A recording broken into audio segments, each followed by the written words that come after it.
अस्सलाम वालेकुम। आज हम करेंगे एक्सरसाइज 1.3 का क्वेश्चन नंबर 8। ठीक है, ये भी हमारे पास थर्ड टाइप ऑफ इक्वेशन ही है। इसमें हम क्या कर रहे हैं, एक्सरसाइज 1.3 में मैं पहले 7 क्वेश्चन अपनी लास्ट वीडियोस में करवा चुकी हूँ। आज क्वेश्चन नंबर 8 करना है। जैसे हमने क्वेश्चन नंबर 6 और 7 किया था वैसे ही क्वेश्चन नंबर 8 है।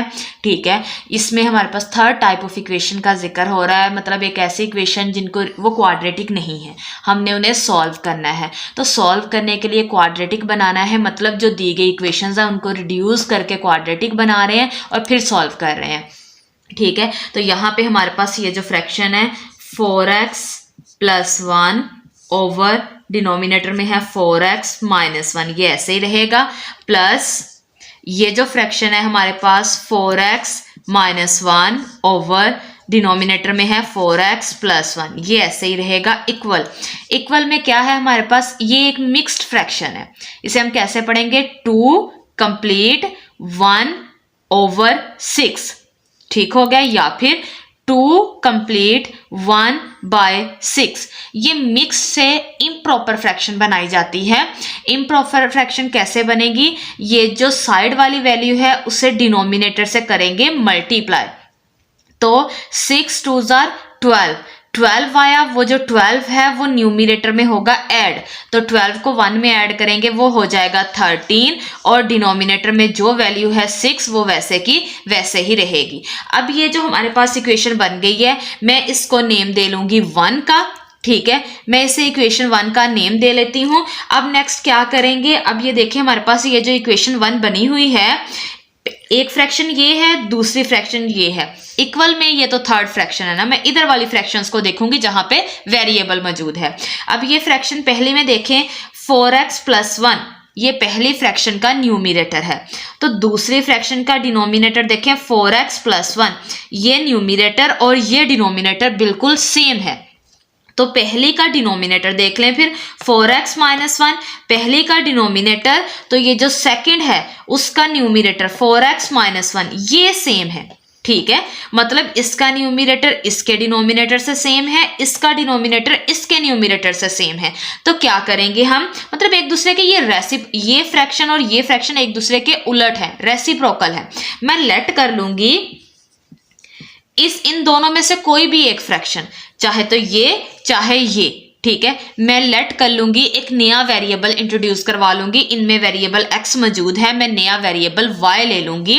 ठीक है, तो क्वेश्चन 7 में मैंने पहली फ्रैक्शन को ही y लिया था, तो मैं यहाँ पे भी वही ले लेती हूँ। कि आपकी मर्जी है, आप इसे भी ले सकते हैं, आंसर में कोई चेंजिंग नहीं आएगी, गलत नहीं होगा।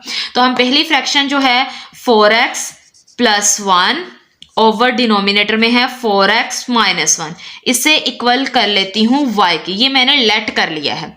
अब मैं क्या करूंगी, इसी का रेसिप्रोकल लूंगी, क्योंकि मैंने आपको बताया कि ये जो इक्वेशन 1 बनी है उसमें ये जो फर्स्ट फ्रैक्शन और सेकंड फ्रैक्शन है ये एक दूसरे के रेसिप्रोकल है, मतलब पहली का न्यूमिनेटर दूसरे के डिनोमिनेटर से सेम है, पहली का डिनोमिनेटर दूसरे के न्यूमिनेटर से सेम है, तो इसे बोलते हैं रेसिप्रोकल एक दूसरे के। ठीक हो गया, तो अब मैं क्या करूंगी, ये देखें जिसके डिनोमिनेटर में कुछ नहीं होता वहां होता है 1, तो y के डिनोमिनेटर में कुछ नहीं था, मैंने वहां 1 लगा लिया। अब मैं इसका रेसिप्रोकल लूंगी, जो चीज डिनोमिनेटर में है उसे न्यूमिनेटर में ले जाऊंगी, और जो चीज न्यूमिनेटर में थी उसे ले आई हूं डिनोमिनेटर में। ठीक हो गया, इसको उलट दिया पूरी फ्रैक्शन को। ठीक हो गया, तो दूसरी तरफ भी उलट देंगे, 1 ऊपर चला जाएगा और y नीचे आ जाएगा। ठीक हो गया, अब हमारे पास ये बन गई हैं, तो इनको यूज करते हुए मैं इक्वेशन 1 को एक नई इक्वेशन बना लूंगी। इक्वेशन 1 को इंप्लाइज करेंगे, वो हमारे पास क्या बन जाएगी, ये जो पहली फ्रैक्शन है 4x + 1 ओवर 4x - 1, ये किसके इक्वल मैंने लेट की है, y के। ये डिनोमिनेटर में 1 तो मैंने अपनी मर्जी से लगाया था, y के लेट की है। नेक्स्ट है प्लस, अब इसके डिनोमिनेटर में मैंने कुछ नहीं लिखा तो मतलब अंडरस्टूड है, यहाँ 1 मौजूद है। नेक्स्ट है 4x - 1 ओवर 4x + 1, ये भी आया है किसी के इक्वल, ये देखिए किसके इक्वल है, 1 ओवर y के। ठीक हो गया, नेक्स्ट इक्वल है हमारे पास, इक्वल में क्या है 13 ओवर 6, 13/6। अब हम क्या करेंगे, इसका डिनोमिनेटर खत्म करेंगे। डिनोमिनेटर खत्म करना है तो देखें यहाँ पे तो 1 है, यहाँ y है, दोनों तरफ का डिनोमिनेटर खत्म कर लेते होते हैं, और उधर 6 है, तो 6 और y डिनोमिनेटर में है, इनको खत्म करना है। 6 और y जिनको खत्म करना है, पहले उन्हें आपस में मल्टीप्लाई करेंगे, तो वो आपस में 6 और y मल्टीप्लाई होके क्या हो जाएगा 6y। तो मल्टीप्लाई कर लेंगे ये पूरी इक्वेशन को बोथ साइड 6y से। ठीक हो गया। अब हम क्या करेंगे, इसे 6y से हर टर्म को बोथ साइड मल्टीप्लाई करेंगे। 6y मल्टीप्लाई होगा यहाँ पहली टर्म y से, नेक्स्ट है प्लस 6y मल्टीप्लाई होगा ये जो सेकंड टर्म है 1/y इससे, इक्वल 6y मल्टीप्लाई होगा जो इक्वालिटी में फ्रैक्शन है 13/6 उससे। ठीक हो गया। अब ये 6y और ये y ये दोनों आपस में मल्टीप्लाई होंगे, यहाँ कोफिशिएंट 1 है और ये 6 है, कोफिशिएंट से मल्टीप्लाई हो जाएगा, 6 1 जार 6, और वेरिएबल से हो जाएगा, तो बेस सेम है, पावर 1 और 1 ऐड होके क्या हो जाएगी 2y², प्लस यहाँ y डिवाइड का ये मल्टीप्लाई का कट गया, 6 1 जार 6, इक्वल ये 6 डिवाइड का ये मल्टीप्लाई का कट गया, तो 13 और y मल्टीप्लाई होके क्या हो गया 13y। 6y² प्लस 6, ये जो यहाँ पे कोई साइन नहीं है, यहाँ इसका मतलब प्लस है, प्लस 13y को लेफ्ट साइड पे उठा के ले आऊंगी तो वो क्या हो जाएगा -13y, और इक्वल में क्या रह जाएगा 0। अब मैं अरेंज कर लूंगी 6y², ये जो -13y है, y² के बाद कौन सी टर्म होगी y की पावर 1 वाली, उसको पहले लिखूंगी। ये लेफ्ट साइड पे ही सारी वैल्यूज हैं, मैं वहीं पे उनके आगे पीछे करके लिखने वाली हूं, तो इनके साइन चेंज नहीं होंगे। अगर मैं लेफ्ट से राइट या राइट से लेफ्ट उठा के लाती फिर इसके साइन चेंज होते हैं। ठीक है, ये -13y इधर आ जाएगा, और ये जो +6 है जिसके साथ कोई वेरिएबल नहीं है वो लास्ट पे चला जाएगा। अब ये इक्वल का साइन बता रहा है कि ये इक्वेशन है, इक्वालिटी के बाद 0 बता रहा है, ये उसकी स्टैंडर्ड और जनरल फॉर्म है। यहाँ कोई वेरिएबल नहीं है तो इसका मतलब ये कांस्टेंट टर्म है। यहाँ वेरिएबल y है और y की पावर +1 है, इसका मतलब ये लीनियर टर्म है। यहाँ वेरिएबल y है और इसकी पावर 2, वो भी प्लस की, तो इसका मतलब है इस पूरी इक्वेशन में हायर पावर हुई 2। हायर पावर का मतलब है डिग्री 2। डिग्री 2 वाली इक्वेशन को कहते हैं क्वाड्रेटिक इक्वेशन, और ये सीक्वेंस से भी है, अरेंज भी है। देखिए पहले स्क्वायर वाली, फिर लीनियर वाली, और फिर कांस्टेंट टर्म। ठीक है, क्वाड्रेटिक इक्वेशन की डेफिनेशन में ऐसे ही टर्म्स होती हैं। अब देख लेते हैं कि इसमें से कुछ कॉमन तो नहीं आता। स्क्वायर वाले के साथ जो कोफिशिएंट है वो है 6, और यहाँ लीनियर वाले के साथ कोफिशिएंट है 13, कांस्टेंट टर्म है 6। ये और ये तो आपस में कॉमन लेके आ रही हैं, लेकिन ये 13 इनके साथ नहीं आ रहा, मतलब ये दोनों तो एक ही टेबल में आ रही है, 13 उस टेबल में नहीं आ रहा, तो कॉमन तो वही लेते हैं ना जो सब में होगा। ये अपने अपने टेबल में या डिफरेंट टेबल में, या ये दोनों एक टेबल में आ रही हैं, तीनों एक ही टेबल में नहीं आते, इसका मतलब है इसमें से कुछ भी कॉमन नहीं है। तो हम क्या करेंगे, इस पे अब आपकी मर्जी है। क्वाड्रेटिक इक्वेशन बन चुकी है, आपको जो मेथड इजी लगता है आप यहाँ पे अप्लाई कर सकते हो। हम यहाँ पे फैक्टराइजेशन मेथड ही यूज कर लेते हैं। फैक्टराइजेशन में हम क्या करते हैं कि जो हमारे पास स्क्वायर वाली टर्म होती है उसे कांस्टेंट टर्म से मल्टीप्लाई करवाया जाता है। ये जो स्क्वायर टर्म है उसे कांस्टेंट टर्म से मल्टीप्लाई करवाएंगे। यहाँ कोई साइन नहीं है, इसका मतलब प्लस है, और यहाँ कांस्टेंट टर्म के साथ साइन प्लस है। प्लस और प्लस क्या हो जाएंगे, प्लस 6 को 6 से मल्टीप्लाई करेंगे तो होगा 36, और ये y² साथ ही रहेगा। अब ये प्लस बता रहा है, या तो दोनों टर्म्स माइनस की हैं क्योंकि माइनस माइनस प्लस होता है, या फिर दोनों टर्म्स प्लस की हैं क्योंकि प्लस प्लस प्लस होता है। तो कौन सी दो टर्म्स, हमने सेंटर वाली टर्म को तोड़ना है। टर्म्स क्या होती हैं, ये जो प्लस माइनस होते हैं ना, इनको आपस में सेपरेट करके रखे होते हैं। देखिए माइनस ने 6y² और 13y को सेपरेट किया हुआ है, और इस प्लस ने 13y और 6 को सेपरेट किया हुआ है। तो ये टर्म्स हैं, मतलब ये पहली टर्म, ये दूसरी टर्म, और ये तीसरी टर्म। यहाँ पे 6 और y आपस में मल्टीप्लाई हो रहे हैं तो ये इकट्ठी हैं, इसे एक ही टर्म मानेंगे। यहाँ माइनस है तो इसका मतलब ये अलग हो गया, ये एक टर्म है, ये दूसरी टर्म है, और ये तीसरी टर्म है। इन्हें टर्म्स कहा जाता है। ठीक है, तो हमारे पास क्या है, यहाँ पे ये कौन सी दो टर्म्स, हमने सेंटर वाली को तोड़ना है, तोड़ के दो वैल्यूज लेनी है। वो दो वैल्यूज ऐसी होंगी जो आपस में मल्टीप्लाई होके ये बनाएंगी, और प्लस माइनस होके ये खुद बन जाएगी। ठीक है, तो पहले हम साइन डिसाइड कर लेते हैं। मैंने बता तो दिया, एक पेयर है माइनस माइनस का, दूसरा है प्लस प्लस का, तो इन दोनों में से कौन सा सिलेक्ट करना है, वो जिसे हमने तोड़ना है ना, उसके साथ जो साइन है वो वाला पेयर हमने सिलेक्ट कर लेना है। ठीक हो गया। अब हम देखते हैं मल्टीप्लाई करके ये होना चाहिए ना, तो देख लेते हैं कि 36 कैसे आता है। 36 हमारे पास अगर देखें तो 9 4 आर 36, बहुत सारी हैं, मतलब 4 और 9 को मल्टीप्लाई कर लें, 12 और 3 को मल्टीप्लाई कर लें, 6 और 6 को मल्टीप्लाई कर लें, इन सब से 36 आता है। 1 और 36 को मल्टीप्लाई कर लें, उससे भी 36 आता है। ठीक है, लेकिन हमने वो लेना है जो आपस में प्लस माइनस होके, यहाँ पे दोनों ही माइनस के मतलब दोनों आपस में प्लस होके 13 बना देंगे। ये प्लस होंगी 15 होगा, ये प्लस होगी 12 होगा, ये प्लस होकर 37 हो जाएगा। इसका मतलब बचा ये वाला, दोनों के साथ इधर भी माइनस लगाती हूँ। y वाली को तोड़े हैं तो इसके साथ भी y आ जाएगा, इसके साथ भी y आ जाएगा। अब ये देखें minus minus plus, 9 4 are 36, y को y से करेंगे y स्क्वायर। देखें ये मल्टीप्लाई होके इसने ये बना दिया। अब प्लस माइनस करके देख लेते हैं, माइनस माइनस प्लस, 9 में 4 ऐड करें तो 13 और y साथ ही रहेगा। साइन ग्रेटर वैल्यू का, 9 ग्रेटर वैल्यू और उसका साइन माइनस है। ठीक है, तो इसका मतलब हम ये वाला पेयर जो है वो चूज करेंगे, -4y और -9y। ये देखिए 6y स्क्वायर वैसे ही रहा, -13y की जगह जो मैंने आपको पेयर्स बना के बताया -4y और -9y लिख लिया है, +6 वैसे ही है, इक्वल 0। ठीक है, अब फर्स्ट 2 टर्म्स में से हमारे पास देख लेते हैं, यहाँ कोफिशिएंट 6 है, यहाँ 4 है, तो इन दोनों में कॉमन क्या है, ये दोनों किस टेबल में आते हैं, ये 2 के टेबल में दोनों आते हैं। 2 के टेबल में 6 भी आता है, 2 के टेबल में 4 भी आता है, उसके अलावा ये किसी टेबल में नहीं आते इकट्ठे एक साथ, तो 2 इसमें से कॉमन हो जाएगा। फिर ये देखें यहाँ y की पावर 2 है, यहाँ y की पावर 1 है, दोनों के साथ वेरिएबल है, दोनों में छोटा कौन सा, y की पावर 1, तो वो कॉमन हो जाएगा। ठीक है, अब 2 का टेबल पढ़ें, कहाँ जाके 6 आता है, 2 3 आर 6, यहाँ y की पावर 1 और यहाँ y की पावर 2, तो इसका मतलब एक y कॉमन चला गया और एक y रह गया, वो इसके साथ लिखा जाएगा माइनस। ऐसे ही 2 का टेबल पढ़े तो 2 पे जाके 4 आता है, 2 2 आर 4, और ये y की पावर 1 और y की पावर 1 ही कॉमन है, तो इसका मतलब 2 के साथ कुछ नहीं आएगा।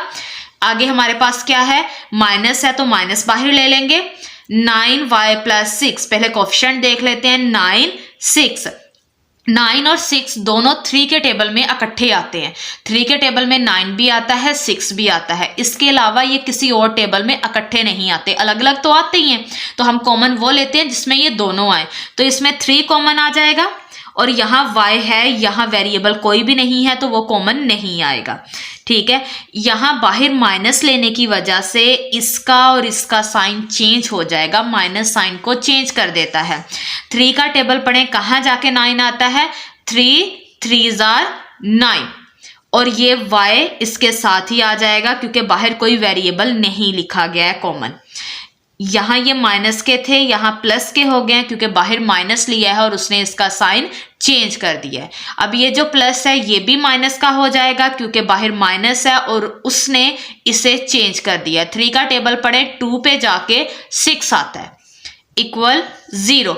अब ये देखिए हमारी ब्रैकेट 3y - 2 3y - 2, हमारी ब्रैकेट सेम है, इसका मतलब हमारी फैक्टराइजेशन ठीक है। ओके हो गया। अगर हमारी ब्रैकेट सेम ना होती तो हमारी फैक्टराइजेशन में कहीं ना कहीं कोई गलती होती। अच्छा, अब नेक्स्ट हम क्या करेंगे, अच्छा अब हम क्या कर लेते हैं, यहाँ पे ये जो हमारे पास है ये इक्वेशन की हमें ज़रूरत पड़ेगी, क्वेश्चन स्टेटमेंट की, उसे एक साइड पे नोट कर लेते हैं। ठीक है, हमारे पास क्या था, आगे जाके हमें इसकी ज़रूरत पड़ने वाली है, तो मैं इसे साइड पे नोट कर लेती हूँ। एक क्वेश्चन की स्टेटमेंट, दूसरा जो हमने लेट किया था, लेट किसके इक्वल किया था, ये जो पहली फ्रैक्शन थी उसे लेट किया था कि वो हमारे पास y है। ठीक है, अब ये हमारे पास जो ब्रैकेट सेम है उसे एक बार लिख लेंगे, और ये जो बाहर वाली वैल्यूज हैं 2y और -3, इनको इकट्ठा कर लेंगे, 2y - 3 और इक्वल 0 ऐसे ही रहेगा। अब इन दोनों ब्रैकेट में से आप जो सी मर्जी ब्रैकेट पहले लिख सकते हो, ठीक है, इसका कोई इश्यू नहीं है, दोनों हो तो मल्टीप्लाई रही हैं। अब हम सेंटर में लगाएंगे लाइन, ये जो पहला फैक्टर है 3y माइनस 2 ये किसके इक्वल है? 0 के। जो सेकंड फैक्टर है 2y माइनस 3 ये भी इक्वल है 0 के। 3y इधर ही रहेगा 0 माइनस 2 दूसरी साइड पर जाएगा तो हो जाएगा प्लस 2। 0 में 2 प्लस करें तो 2 ही रहेगा क्योंकि 0 उसको कोई चेंज नहीं करेगा। y इधर ही रहेगा 2, ये जो 3 मल्टीप्लाई का है उधर जाकर डिवाइड हो जाएगा। ऐसे इसे भी सॉल्व कर लेते हैं। 2y इक्वल 0 माइनस 3 दूसरी साइड पर जाकर हो जाएगा प्लस 3। 2y ऐसे ही रहेगा 0 में 3 प्लस करें तो 0 उसमें कोई चेंजिंग नहीं लेके आएगा, 3 प्लस का प्लस ही रहेगा। y इक्वल 3, ये 2 जो इधर मल्टीप्लाई हो रहा है दूसरी साइड पर जाकर हो जाएगा डिवाइड। अब ये देखिए यहाँ पर मेरे पास y एक वेरिएबल है, y के आंसर आ चुके हैं, लेकिन मैं इसे सोल्यूशन सेट में राइट नहीं कर सकती। यहीं पे ये हमारे पास क्वेश्चन अभी खत्म नहीं हुआ है। ठीक है, क्यों नहीं खत्म हुआ है मैंने आपको आगे बताया बोर्ड रेज करने से पहले। ये मैंने साइड पे आपको वैल्यूज नोट करवाई थी, क्वेश्चन की स्टेटमेंट और जो चीज हमने लेट की थी। ठीक है, यहाँ पे y को मैं सोल्यूशन सेट में राइट नहीं कर सकती। क्वेश्चन खत्म क्यों नहीं हुआ? क्योंकि हमारे पास सोल्यूशन सेट में वही आंसर जाते हैं जो क्वेश्चन की स्टेटमेंट में वेरिएबल होता है। तो क्वेश्चन की स्टेटमेंट में हमारे पास जो वेरिएबल गिवन है वो है x, तो मुझे x को सॉल्व करके उसका आंसर सोल्यूशन सेट में राइट करना है, क्योंकि सोल्यूशन सेट मस्ट है। जब जब हम सॉल्व करते हैं वेरिएबल का आंसर निकालते हैं तब तब सोल्यूशन सेट राइट करते हैं। ठीक है, तो यहाँ वेरिएबल x है और मेरे पास x का आंसर नहीं आया है। ठीक है, और हम ऐसे इसे सॉल्व भी नहीं कर पा रहे थे। y मैं अपनी आसानी के लिए लेके आई थी ताकि हमारी क्वाड्रेटिक इक्वेशन बने और हम उस क्वेश्चन को सॉल्व कर पाए। ठीक है, ऐसे में कोई सोल्यूशन हमें नजर नहीं आ रहा था कि इसे कैसे आगे सॉल्व करें। ठीक है, तो फिर हमने किया था कि ये जो फर्स्ट फ्रैक्शन थी उसको लेट कर लिया था y के, यहां से आया था y। अब जैसे y आया था वैसे ही y खत्म होगा तो हमारे पास x के आंसर्स आ जाएंगे और उसे सोल्यूशन सेट में राइट करेंगे। तो y कैसे आया था? y किसके इक्वल है? यहाँ पे हमने लिखा है y इक्वल है 2/3। तो हम क्या करेंगे, y की जगह जो चीज लेट की थी 4x + 1 ओवर 4x - 1 वो राइट करेंगे, इक्वल में 2/3 ऐसे ही रहेगा। इधर दूसरी तरफ भी y खत्म करना है क्योंकि y हमारा आंसर नहीं है, हमें x का आंसर चाहिए। तो y जैसे आया है उसे वैसे ही खत्म कर देंगे। y किसके इक्वल लेट किया था? 4x + 1 over 4x - 1। ठीक है, और इक्वल में 3/2 ऐसे ही रहेगा। अब इसे मजीद सिंप्लीफाई करते हैं और वेरिएबल के आंसर लेते हैं। तो क्या करेंगे, यहाँ पे हमारे पास इधर भी एक फ्रैक्शन है, इधर भी एक फ्रैक्शन है, तो ये सेंटर में है इक्वल, तो हम ऐसे में क्रॉस मल्टीप्लीकेशन कर सकते हैं। ये जो हमारे पास इधर का न्यूमिनेटर है वो उधर के डिनोमिनेटर से मल्टीप्लाई हो जाएगा। 3 मल्टीप्लाई होगा 4x + 1 से, इक्वल इधर का न्यूमिनेटर इधर के डिनोमिनेटर से मल्टीप्लाई हो जाएगा। 2 मल्टीप्लाई होगा 4x - 1 से, 3 अंदर मल्टीप्लाई होगा, 3 4s are 12x plus 3 1s are 3 equal 2 4s are 8x minus ऐसे ही 2 1s are 2। अब हमने x का आंसर लेना है तो x वाली एक तरफ कर लेंगे और दूसरी कांस्टेंट टर्म को एक तरफ कर लिया जाएगा। 12x और ये हमारे पास जो है +3 ऐसे ही रखते हैं। ये 8x जो है इसका साइन प्लस का है, इसे लेफ्ट पे ले जाऊंगी तो वो हो जाएगा माइनस का, इक्वल ये -2 उधर ही रहा। 12x और ये भी x है -8x, इन्हें इधर ही रखती हूँ, इक्वल -2। ये जो +3 है इसके साथ वेरिएबल x नहीं है तो ये कांस्टेंट टर्म है, तो इसे दूसरी तरफ ले जाती हूँ क्योंकि उधर पहले ही कांस्टेंट टर्म मौजूद है। +3 राइट साइड पर जाकर क्या हो जाएगा, -3। अब नेक्स्ट हमारे, तो यहाँ पे ये देखें ये x है ये x है, दोनों आपस में सॉल्व हो जाएंगे। ठीक है, 12 का साइन प्लस का है, 8 का साइन माइनस का है, तो प्लस माइनस माइनस, 12 में से 8 गए 4 और x वाली को सॉल्व कर रहे हैं, साथ x आ जाएगा। साइन ग्रेटर वैल्यू का 12 ग्रेटर है और उसका साइन प्लस है और यहाँ पर प्लस अंडरस्टूड है कि मौजूद है। इक्वल का साइन ऐसे ही रहेगा, -2 -3 क्या हो जाएगा, माइनस माइनस प्लस, 3 में 2 ऐड करें 5 और साइन ग्रेटर वैल्यू का 3 ग्रेटर है और उसका साइन माइनस है। x इधर ही रहेगा -5, ये जो 4 इधर मल्टीप्लाई हो रहा है वो दूसरी साइड पर जाकर क्या हो जाएगा, डिवाइड। ठीक हो गया, हमारे पास x का एक आंसर आ गया है -5/4। अब दूसरी तरफ साइड को भी सॉल्व कर लेते हैं। यहां पर भी एक फ्रैक्शन है और यहां पर दूसरी फ्रैक्शन है, सेंटर में है इक्वल, तो क्या करेंगे, क्रॉस मल्टीप्लीकेशन अप्लाई कर सकते हैं। यहाँ पे ये इधर का न्यूमरेटर उधर के डिनोमिनेटर से मल्टीप्लाई होगा, 2 मल्टीप्लाई होगा 4x + 1 से, इक्वल ऐसे ही रहेगा। इधर का न्यूमरेटर इधर के डिनोमिनेटर से मल्टीप्लाई होगा, 3 मल्टीप्लाई होगा 4x - 1 से। अब 2 को अंदर मल्टीप्लाई कर लेते हैं, 2 4 = 8x प्लस 2 को 1 से कर लेते हैं तो 2 1 = 2, इक्वल में 3 4 = 12 और x साथ ही रहेगा, ये -3 1 = 3। अब हम क्या करेंगे, x वाली एक तरफ और कांस्टेंट टर्म एक तरफ करेंगे। यहां देखें, यहां मैंने क्या किया था, यहां पे भी x वाली एक तरफ और कांस्टेंट टर्म एक तरफ की थी, लेकिन साथ मैंने ये चीज भी देखी थी x बड़ा किस तरफ है। यहां ये देखें 8 का साइन प्लस का था, ये राइट साइड है, लेफ्ट साइड पे यहाँ 12 है और यहाँ भी प्लस है। तो मैंने जिस वेरिएबल का आंसर लेना होता है, जिस वेरिएबल का आप आंसर निकालते हो, तब मस्ट है उसका कोफिशिएंट भी 1 हो और साइन भी प्लस हो, तभी हम मानते हैं कि दूसरी तरफ वो उसका आंसर आ चुका है। ठीक है, जैसे यहाँ पे देखें x के साथ 4 था, तो मैंने यहाँ पे इसे आंसर नहीं बोला क्योंकि कोफिशिएंट 1 होना चाहिए जिसका आपने आंसर निकालना है, इसलिए यहाँ पे ये जो मल्टीप्लाई का था उधर जाके डिवाइड कर दिया है। ठीक हो गया। अच्छा, यहाँ पे मैं बता रही थी आप लोगों को कि मैंने 8x को राइट से लेफ्ट मूव करवाया क्योंकि मेरे पास लेफ्ट साइड पे बड़ी वैल्यू थी x की और वो प्लस की थी, मुझे साइन प्लस का ही रखना था, इसलिए मैंने लेफ्ट वाली को लेफ्ट पे ही रखा, जो राइट वाली थी उसे लेफ्ट पे ले आई। अब यहाँ पर भी यही देखूंगी कि साइन बाद में माइनस ना खत्म करना पड़े, पहले ही देख लेते हैं। मुझे x फाइंड करना है और उसका आंसर प्लस रखना है। लेफ्ट साइड पे है 8x, राइट साइड पे है 12x, तो राइट साइड पे है बड़ी वैल्यू 12 और उसका साइन क्या है, प्लस, तो मैं इसे उधर ही रखूंगी। हाँ, अगर इधर बड़ी वैल्यू का साइन माइनस होता ना, तब मैं बड़ी वैल्यू को मूव करवाती ताकि वो प्लस हो सके और मुझे x का आंसर प्लस में मिल सके, मतलब x के साथ जो साइन है वो प्लस का हो सके। x का आंसर माइनस में है प्लस में हमें कोई फर्क नहीं पड़ता, बस x का साइन प्लस का होना चाहिए, मतलब जिस भी वेरिएबल का आपने आंसर फाइंड करना है। तो यहाँ पे मैं क्या करूंगी, जो लेफ्ट वाली वैल्यू है उसे राइट पे मूव करवाऊंगी, ये जो +2 है ये इधर ही रहेगा, 12x -3 पहले ही उधर है, ये जो 8x प्लस का है उधर जाकर -8x हो जाएगा। ठीक है, +2 ऐसे ही रहेगा। राइट साइड पे x और x तो आपस में सॉल्व होंगी, ये जो -3 है ये कांस्टेंट टर्म है, इसके साथ कोई वेरिएबल नहीं है, तो इसे उठा के लेफ्ट पे ले आऊंगी, -3 लेफ्ट पे आके क्या हो जाएगा, +3 और इक्वल में आ जाएगा 12x - 8x। ठीक है, ये वाली और ये वाली टर्म ऐसे ही आ जाएगी।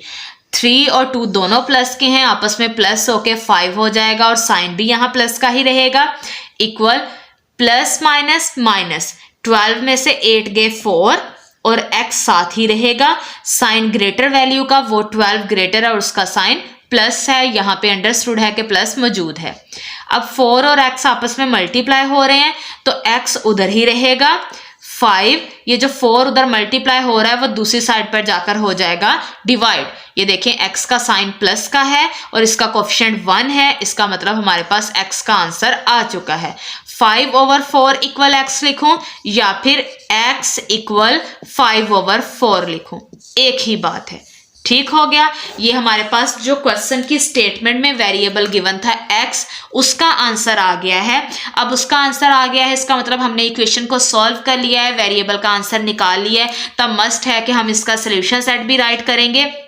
सोल्यूशन सेट में हमारे पास ये दोनों आंसर्स जाएंगे x के, -5/4 और +5/4, दोनों में से जो मर्जी आप पहले लिख लें, कोई इश्यू नहीं है। ठीक है, और ये हमारे पास सोल्यूशन सेट में लिखा गया और ये इसका आंसर है। ठीक है, सोल्यूशन सेट लिखने के लिए हम हमेशा करली ब्रैकेट का ही यूज करते हैं। इसके साथ ही हमारे पास एक्सरसाइज 1.3 का क्वेश्चन नंबर 8 कंप्लीट सॉल्व हो गया है।